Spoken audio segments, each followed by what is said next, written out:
생긴 것 같습니다. 우리 옆에 분들을 보고 한번 이렇게 인사했으면 좋겠습니다. 믿음의 표대를 향해 달려갑시다. 믿음의 표대를 향해 달려갑시다. 오늘 말씀의 제목은 믿는 자들의 표대입니다. 믿는 자들의 표대. 자, 그럼 여러분들한테 한번 질문을 드리겠습니다. 여러분들의 삶의 목표는 어떠한 것들이 있으십니까? 여러분들의 삶의 목표. 내가 인생을 살아가면서 이것만큼은 이루면서 살고 싶다. 요즘 보면은 굉장히 이런 목표들이 많은 것 같습니다. 돈을 많이 벌어서 목돈을 만들고 잘 투자해서 건물도 사고 임대료를 받으면서 행복한 노후를 보낸다. 이게 어떻게 보면은 목표인 사람들도 있습니다. 또 아들, 딸, 장가를 잘 보내서 부잣집으로 보내서 노후를 걱정 없이 보낸다. 뭐 이런 분들도 있을지 모르겠어요. 아니면 내가 외모를 잘 꾸며서 남자를 한 명 잘 잡아가지고 앞으로 미래 걱정 없이 살아나가면 되겠다 라고 생각하는 사람들이 있을지 모르겠습니다. 여러분, 그러면은 저는 어떠한 목표가 있을까요? 여러분들에게도 많은 목표가 있으시겠지만 저에게도 목표가 있습니다. 어릴 때부터 가졌던 그 목표, 어떤 목표냐면 바로 목회자가 되겠다는 목표입니다. 그래서 그 목표를 위해서 열심히 노력하고 있습니다. 신학과도 졸업하고요, 대학원도 다니고요, 목사고시도 하고요, 그 다음에 전도사 교육도 가고요, 성경시험도 보고요, 성서종합고사도 보고요. 얼마나 많은 시험들을 준비하고 또 그 과정들을 열심히 거치고 있는지 모르겠습니다. 제가 목회자가 되려는 이유는 무엇입니까? 그리스도의 복음으로 한 사람이라도 더 구원하기 위하여서, 그 사명 감당하기 위하여서 제가 목회자가 되겠다는 인생의 목표를 가지고 있는 것 아니겠습니까? 제가 어렸을 때 참 이런 목표가 있었습니다.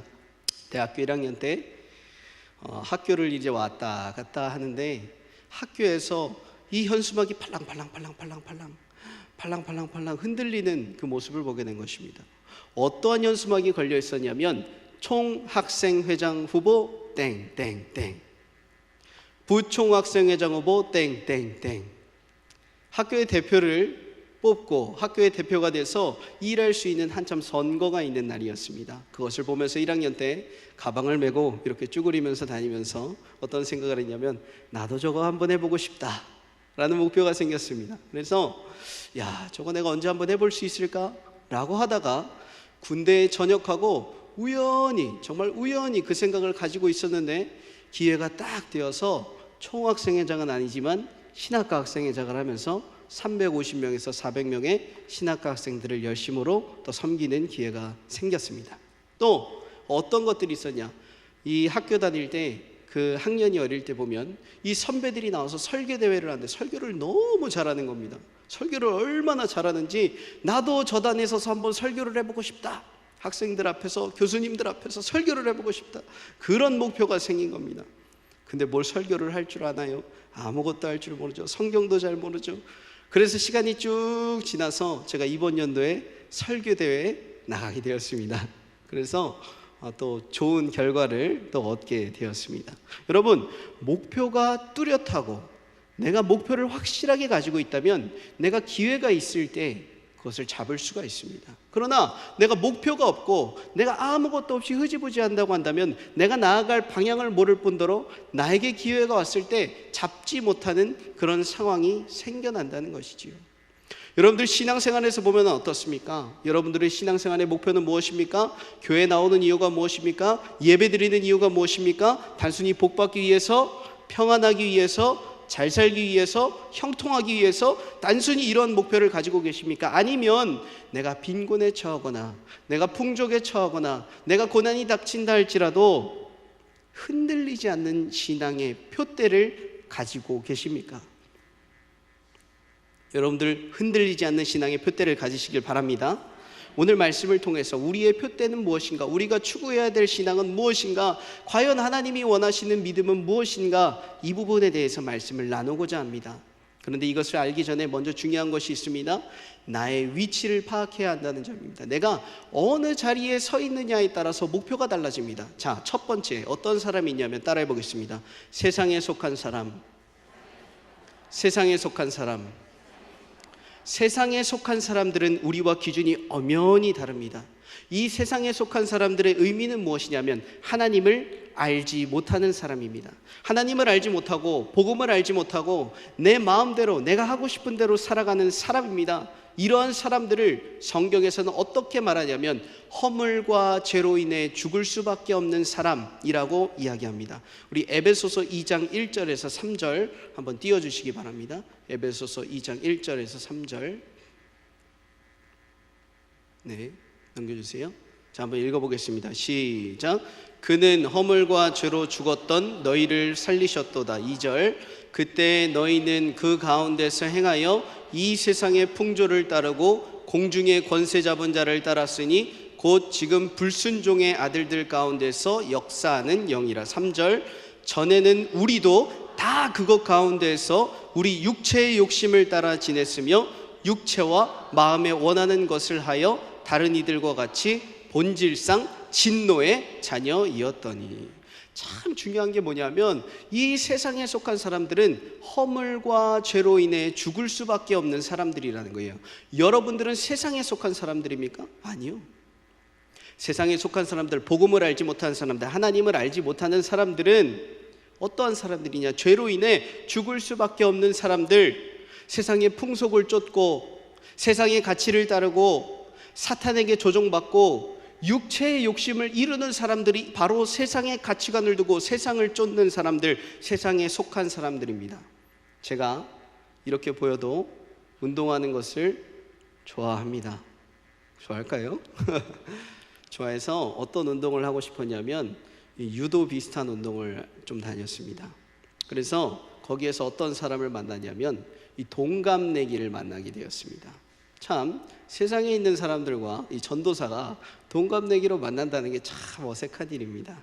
제가 전도사인 것을 물론 이야기하지 않고 그 운동을 다녔지만 그 사람이 저와 만나서 어유 우리 동갑이에요, 우리 말을 편하게 해요 라고 이야기했는데 그 사람은 어떻게 이야기하냐면 아유, 남자는 원래 술 한잔 마시면서 친해지는 거예요. 그때까지 날 말로 못 놔요.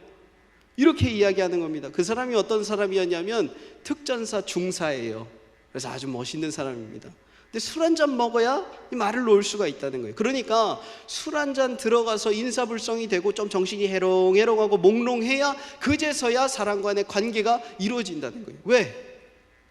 술이 있어야, 그 사람들은 세상의 기준이 술이 있어야 이 관계도 형성된다는 거예요. 세상의 기준에 완전히 빠져서 살아가는 겁니다. 그렇다고 뭐 제가 가서 뭐 술 한 잔이라도 먹어줄 수 있습니까? 아니요. 그 사람이랑은 다니는 동안 안녕하세요, 동갑인데도 안녕하세요 이러면서 다녔습니다. 여러분들, 왜 세상에 속한 사람이 있습니까? 바로 창세기에 아담과 하와가 하나님으로부터 멀어지는 사건이 있었기 때문입니다. 한 아담으로 말미암아서 죄가 우리 인류 가운데 들어오게 되었습니다. 하나님의 자리에 우리가 대신 앉는 것, 그것이 바로 죄죠. 근데 여러분들 중요한 것이 있습니다. 항상 죄는 우리에게, 세상 사람들에게, 믿는 자들에게, 안 믿는 자들에게 똑같이 다가오는데 어떤 형태로 다가오냐 하면 바로 이렇게 다가옵니다. 하와가, 아담이 선악과를 보았을 때 보암직, 먹음직, 탐스러움, 지혜롭게 할 만큼 탐스러움, 이 세 가지 기준에 의해서 흔들렸습니다. 사도 요한은 이것에 대해서 어떻게 이야기하냐면 요한일서 2장 15절에서 16절 한번 찾아보도록 하겠습니다. 요한일서 2장 15절에서 16절 띄워주세요. 요한일서 2장 15절에서 16절 한번 읽어보겠습니다. 시작.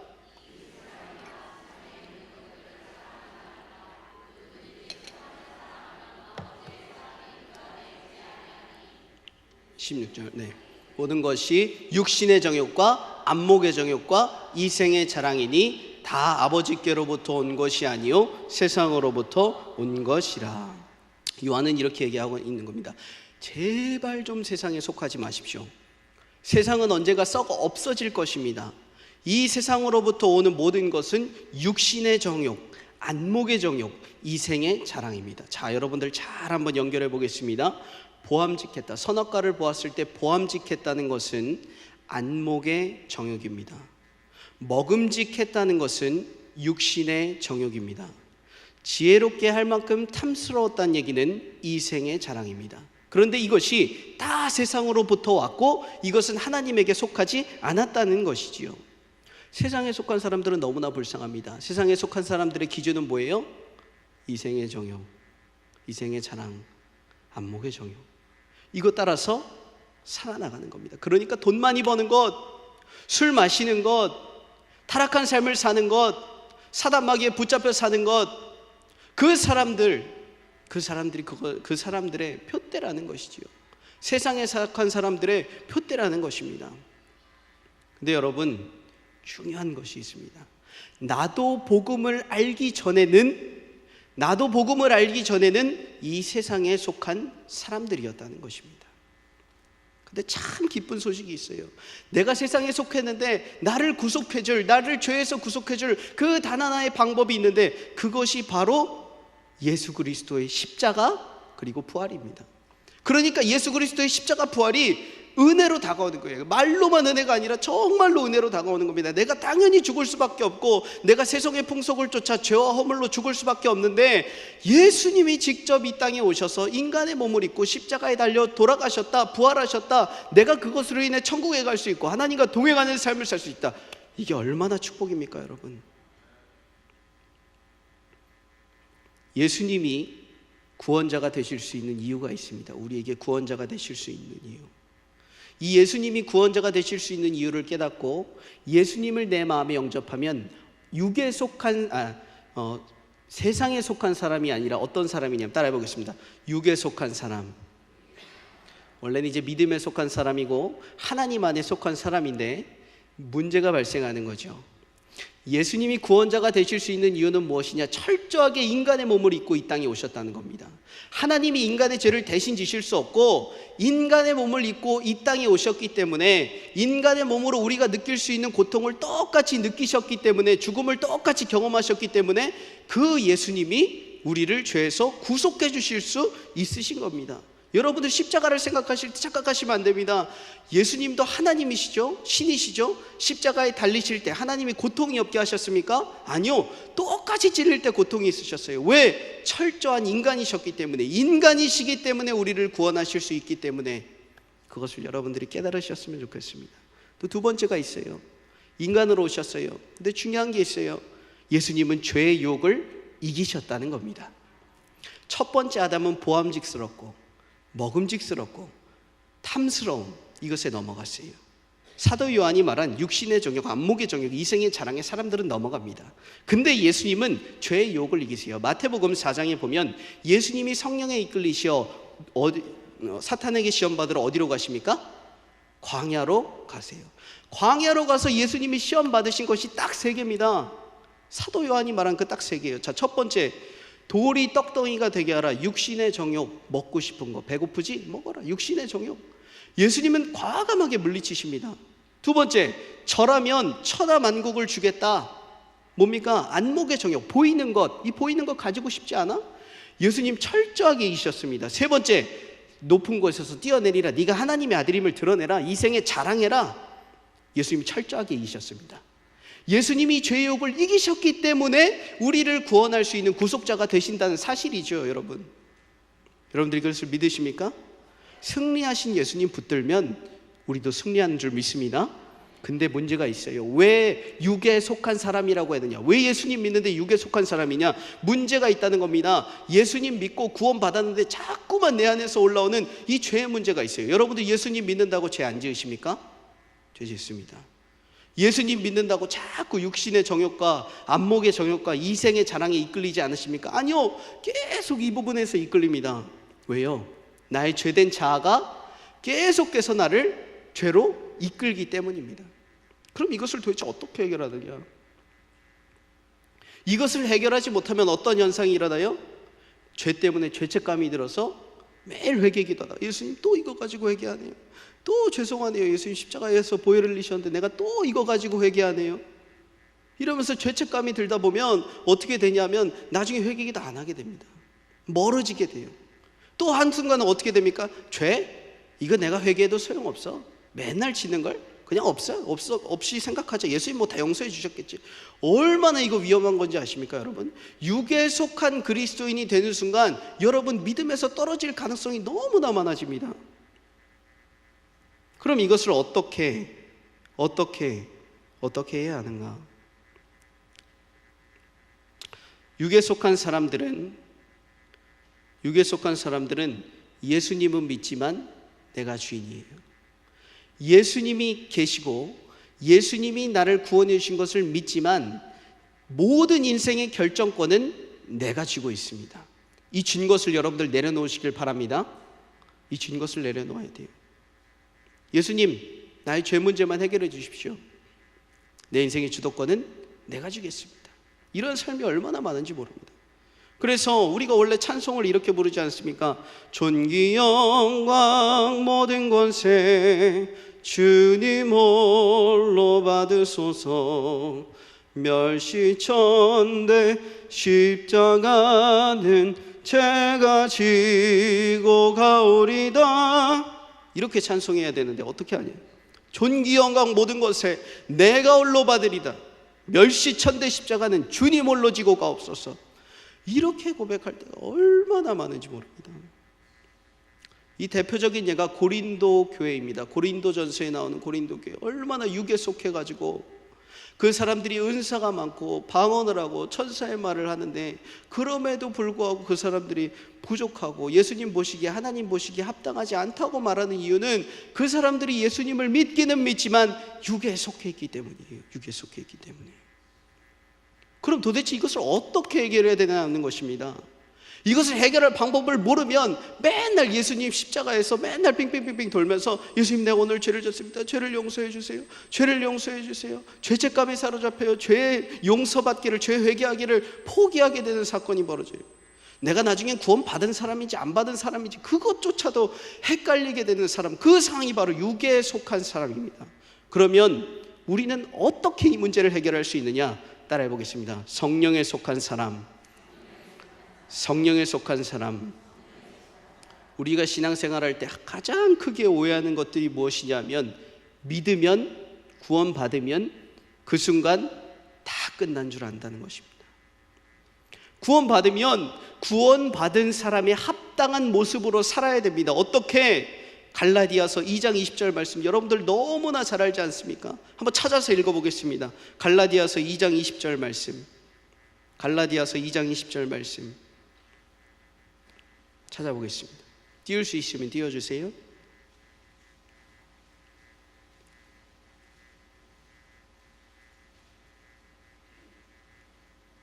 갈라디아서 2장 20절 말씀 읽겠습니다. 시작.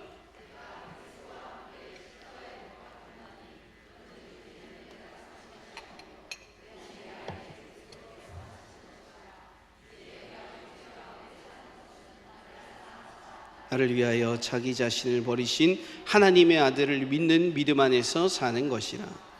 아멘. 예수님 믿는다 하는 것은 십자가에 달리신 예수님만 바라보고 예수님 십자가 지세요, 나는 밑에서 구경만 하겠습니다, 그걸로 끝나는 것이 아니라 예수님의 손에 나의 손을 포개고 예수님의 발에 나의 발을 포개서 예수님과 함께 십자가에 못 박히는 삶을 살아내야 한다는 것입니다. 여러분, 갈라디아서 5장 24절에 이렇게 말합니다. 그리스도 예수의 사람들은 육체와 함께 그 정욕과 탐심을 십자가에 못 박았느니라. 아멘. 우리의 죄의 문제, 자꾸 불거져 나오는 이 죄의 문제 해결할 수 있는 방법은 그리스도의 십자가밖에 없습니다. 예수님과 하나 되는 삶, 예수님과 동행하는 삶, 이것이 바로 성령에 속한 사람이라는 것입니다. 근데 참 이 십자가에 달린다는 것이, 예수님과 함께 손을 포개고 발을 포개서 십자가에 달린다는 것이 이 세상 살아가는데 얼마나 불편한지 모릅니다. 내가 예수님과 함께 십자가에 기도해서 또 그 순간 은혜 받아서 성령 충만해서 달렸습니다. 근데 얼마나 이 십자가에서 내려가고 싶을 때가 많은지 모릅니다.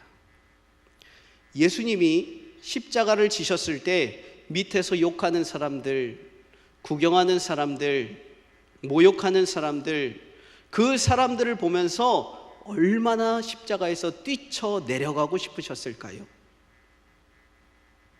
내려가서 그들을 버려도 하실 수 있으신 분입니다. 근데 내려가지 않으세요. 우리도 예수님과 함께 십자가에 못 박혀 죽으면, 달려 있으면 내려가고 싶은 마음이 너무나 많이 든다는 거예요. 내려가서 세상을 쫓고 육을 쫓아서 살고 싶을 때가 너무나 많이 있다는 겁니다. 그래서 뭐가 필요하냐?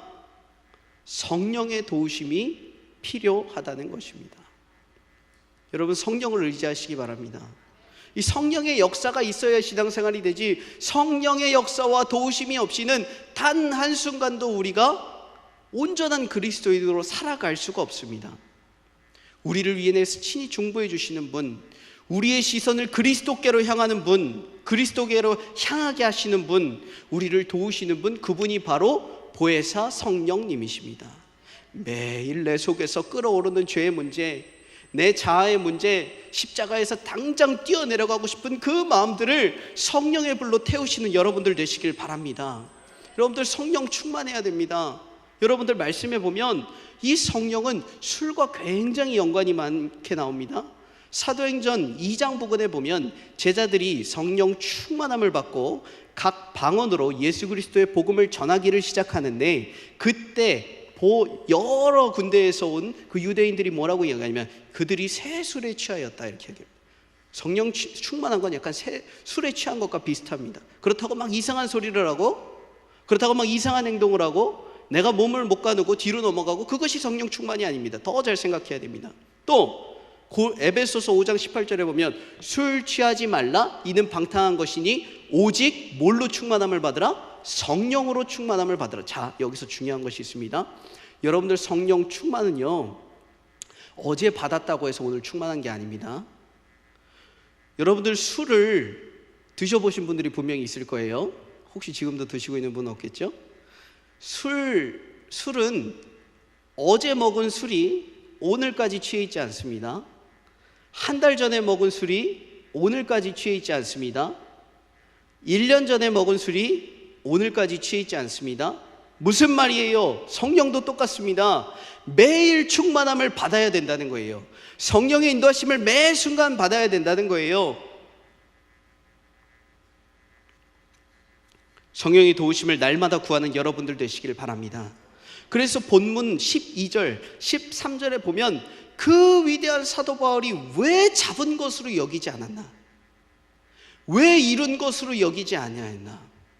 왜 이전 것을 보지 않고 왜 앞만 보고 내가 표대를 향하여서 달려간다고 이야기하였나? 그건 바로 예수님과 동행하는 삶이 어제 했다고 오늘 되는 게 아니에요. 성령 충만한 삶이 어제 했다고 오늘 되는 게 아니에요. 그러니까 우리의 표대는 예수님과 항상 동행하는 것이에요. 그것을 향해서 계속 달려가는 겁니다. 오늘도 달려가고 내일도 달려가고 오늘 이 시간도 달려가고 예배 끝나고도 달려가고, 매일 하나님을 의지하는 삶을, 성령님을 의지하는 삶을 우리가 살아야 한다는 것입니다. 그때 육에 속하지 않고 세상에 속하지 않고 그리스도와 함께 십자가에 못 박혀서 온전히 하나님이 원하시는 신앙생활을 하실 수 있다는 것입니다. 그리스도와 함께하는 삶은 어제까지 했다고 끝이 아닙니다. 오늘 해야 되고 매 순간 해야 돼요. 이 매 순간 해야 되는데 언제까지 해야 합니까? 나의 갈 길 다 갈 때까지, 죽는 날까지, 예수님 만나는 날까지, 그때까지 주와 동행하는 삶을 살아야 한다는 것입니다. 이 성령님과 함께하고 예수님과 함께 십자가에 못 박히는 그 능력과 그 삶을 경험한 사람은 죄에서 넘어지지 않습니다.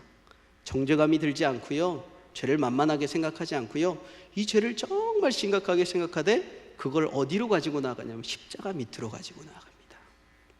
십자가 밑으로 가지고 나가서 하나님, 내가 이렇게 죄인인데 주 용서해 주세요 라는 고백을 하는 동시에 어떤 것들이 있냐면, 주님, 내가 성령을 따라 살고 내가 그리스도와 함께 십자가에 못 박히는 삶을 살았더니 내 안에 정말 없어질 것 같지 않은 죄들이 하나씩 하나씩 지워지답니다. 사라지답니다. 주와 함께하니 승리의 삶을 살답니다. 이런 고백들이 나오게 된다는 것이지요. 그래서 예수님은 이렇게 말씀하십니다. 나는 포도나무요 너희는 가지라. 그가 내 안에, 내가 그 안에 거하면 사람이 열매를 많이 맺나니 나를 떠나서는 너희가 아무것도 할 수 없습니다. 아멘. 하나님 안에, 예수님 안에 내가 거하고, 내가 예수님 안에 거하고, 예수님이 내 안에 거하고, 그러면 어떤 현상들이 나타나냐면, 너희가 내 안에 거하고 내 말이 너희 안에 거하면 무엇이든지 원하는 대로 구하라. 그리하면 이루시리라. 그때 이루어지는 겁니다. 신앙생활은요, 예수님 믿고 끝이 아니에요. 성령과 동행하고 십자가에서 날마다 죽는 삶을 살 때에, 그때에 우리의 기도가 달라지고, 먼저 그의 나라와 그의 의를 구하는 기도 제목으로 달라지고, 성령님이 원하시는 기도 제목으로 달라지고, 하나님이 원하시는 기도 제목으로 달라지고, 그때 무슨 기도를 하든지 예수님께서 다 응답하시겠다고 약속하고 계신 것입니다. 이것이 없이 뭐든지 다 구하는데 왜 안 들어줍니까? 이러면 당연히 안 들어주시죠. 거해야 들어주시죠. 그리고 참 이 성령님을 마음에 모시고 십자가에 못 박힌 삶을 살면 어떤 현상이 일어나냐면, 우리 마음가운데 참된 평화가 있습니다. 그래서 평화 평화로다 하늘 위에서 내려오네. 하늘 위에서 내려오는 그 평화가 우리 삶 가운데 있게 되는 것입니다. 정말 중요한 것이 있어요. 마지막으로, 이 표대가 그리스도와 동행하는 삶으로 딱 고정되어 있는 사람은 어떠한 삶을 사냐면, 복음이 내 안에 너무나 뜨거워서 이 복음을 다른 사람들한테 전하지 않고는 도저히 살아갈 수가 없게 됩니다. 내가 믿는 예수 그리스도가 진짜고, 내가 믿는 복음이 진짜고, 내가 믿는 하나님이 살아계신다고 한다면, 하나님을 믿지 않고 예수 그리스도를 영접하지 않는 사람이 지옥에 간다고 한다면, 그 사실이 내 안에 명확하게 이해가 된다고 한다면, 내 옆에서 믿지 않는 사람을 전도하지 않을 사람이 없다는 것이지요. 당연히 이 진리를 전해야 한다는 것이지요. 강제로 잡아다 와서라도 좀 들어라 제발 좀 라고 이야기할 수밖에 없다는 사실이지요.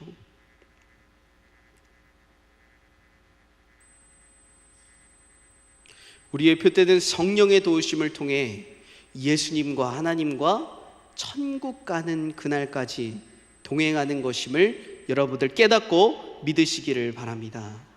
말씀을 정리합니다. 너무 많은 내용들이 나왔습니다. 어려우실 수 있습니다. 근데 이것이 여러분들의 마음속에 잘 정리가 되고, 이것이 여러분들 마음 가운데 정말 잘 믿어진다고 한다면, 그냥 내 기분에 따라서 그때 신앙생활하는 것이 아니라 표대가 딱 정해져 있으면, 예수님과 함께하는 것, 성령님과 함께하는 것으로 딱 표대가 정해져 있으면 여러분들의 신앙이 어느 때라도 흔들리지 않을 줄 믿습니다. 아멘. 여러분들은 세상에 속한 사람입니까? 육에 속한 사람입니까? 아니면 그리스도 성령 안에 속한 사람입니까? 교회도 열심히 나오고 봉사도 열심히 하지만 나의 표대가 잘못되어 있다고 한다면 주님 기뻐하시는 믿음이 아닙니다. 성령 충만으로 주님과 동행하는 삶을 표대로 삼고 진정 주님이 기뻐하시는 믿음의 사람들 되시길 바랍니다. 참 신기한 게요, 오늘 찬양 특송을 하시지 않았습니까? 그 찬양을 제가 말씀을 준비하면서 묵상을 했습니다. 주 예수 내가 알기 전 날 먼저 사랑했네. 세상에 속한 사람, 나 먼저, 내 기준, 나의 표대. 그 크신 사랑 나타나 내 영혼 거듭났네. 중생, 육신에 속한 사람, 주 내 맘에 늘 계시고 나 주의 안에 있어. 성령에 속한 사람. 저 포도 비유 같으니 예수님 포도나무고 우리는 가지. 참 좋은 나의 친구. 아멘. 우리 16절 마지막 말씀에 보면 오직 우리가 어디까지 이르렀든지 그대로 행할 것이며 라고 마지막 말씀에 등장합니다. 여러분들 믿음이 연약하여서 아직 세상에 속하신 분, 육에 속하신 분 포기하지 마시길 바랍니다. 믿음이 강하여서 주와 동행하는 삶을 사시는 분들 그 길을 그대로 가시기 바랍니다. 믿음의 주요 온전케 하시는 예수 그리스도, 성령님의 능력을 통하여서 날마다 동행하시는 여러분들의 삶 되시기를 바랍니다. 기도하겠습니다. 하나님 아버지 감사합니다.